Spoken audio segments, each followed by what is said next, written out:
আসসালামু আলাইকুম।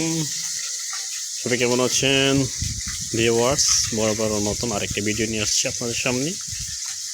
আজকে আমি দেখাবো আমি কিভাবে রান্না করি। এই যে দেখতে পাচ্ছেন দুইটা মাছ ভাজি করতেছি, এটা আমি রান্না করব। আসলে ছোট সংসার, ছোট জিনিস। আমি দুইটা মাছে ভাজি করতেছি, দেখতে পাচ্ছেন। আসলে আমার ওয়াইফকে বাড়িতে দিয়ে এসে আমি খুবই অসহায় হয়ে গিয়েছি। তবে আমি একটা চ্যালেঞ্জের মুখোমুখি হয়েছি। ইনশাআল্লাহ আমি চ্যালেঞ্জ করতেছি আমার জীবনের সাথে, যেটা আমি কখনো করি নাই সেটাই করতেছি। আমি রান্না করতেছি। রান্না করতে আসলে আমি কখনোই ট্রাই করি নাই যে আমি আসলে একা একা রান্না করে খাবো, বাট সিচুয়েশন মেক ইট, আমাকে আমার পরিস্থিতি আসলে এভাবে তৈরি করে দিয়েছে।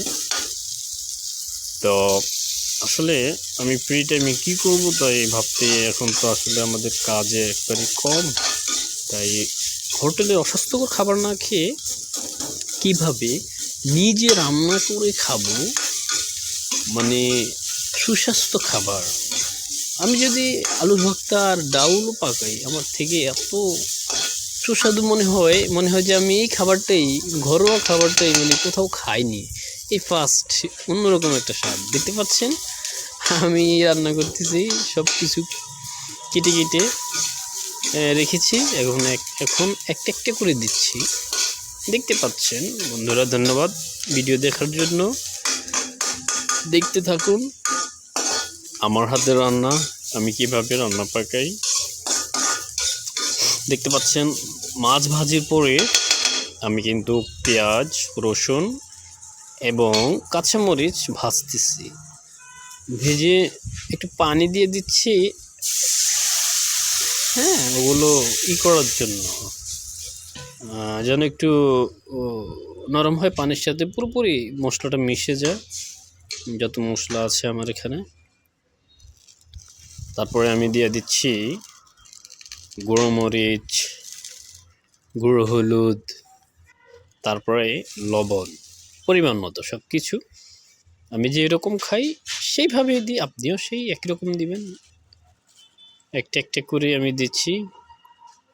গুঁড়ো মরিচটা আমি একটু কমে দিই, কারণ গুঁড়ো মরিচ থেকেও আমার কাঁচামরিচটাই বেশি ফেভারিট।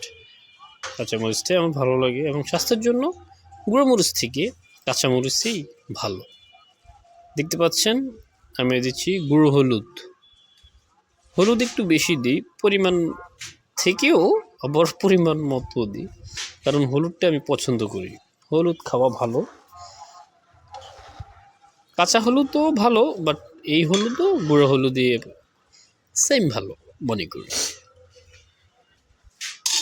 তারপরে দিয়ে এই যে লবণ, পরিমাণ মতো সব কিছুই। আসলে প্রচণ্ড ঠান্ডা পড়তেছে, যার কারণে আমি পুরোটা রান্নাঘরেই আমার গরম পোশাক পরেই আমি রান্না করতেছি।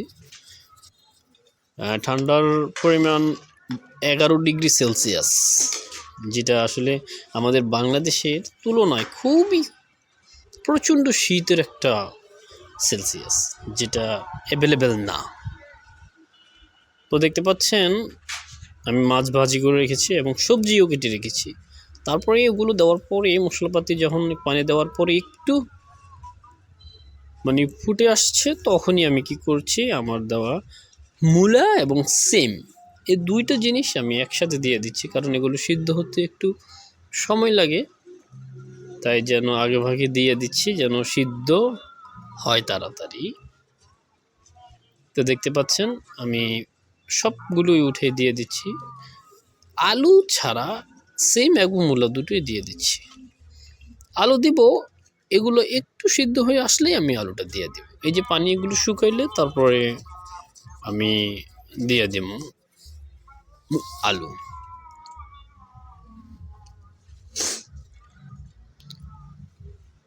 দেখতে থাকুন আমার রান্না, আমার হাতের রান্না। আপনাদের সবার দাওয়াত আমার ভিউয়ার্স যারা আমার রান্না দেখতেছেন, আপনাদেরকে আমি একবেলা খাওয়াতে চাই। প্লিজ কমেন্টে জানাবেন কে কে আমার খাবার খাবেন। অবশ্যই এটা ভুলবেন না কিন্তু, আর অবশ্যই লাইক কমেন্ট করতে ভুলবেন না। তারপরে আমি আলু দিয়ে দিয়েছি। আসলে সময় সংকটের কারণে আমি এই দেখতে পাচ্ছেন রান্না প্রায় হয়ে আসছে, কালারও চলে আসছে এবং সব কিছু সিদ্ধ হয়ে গেছে। ধন্যবাদ আমার সাথে থাকার জন্য এতক্ষণ। এই যে আমার পাকঘর, আমি কীভাবে রান্না করি, আসলে গরিবের পাকঘর আর কি, বুঝতেই তো পারছেন।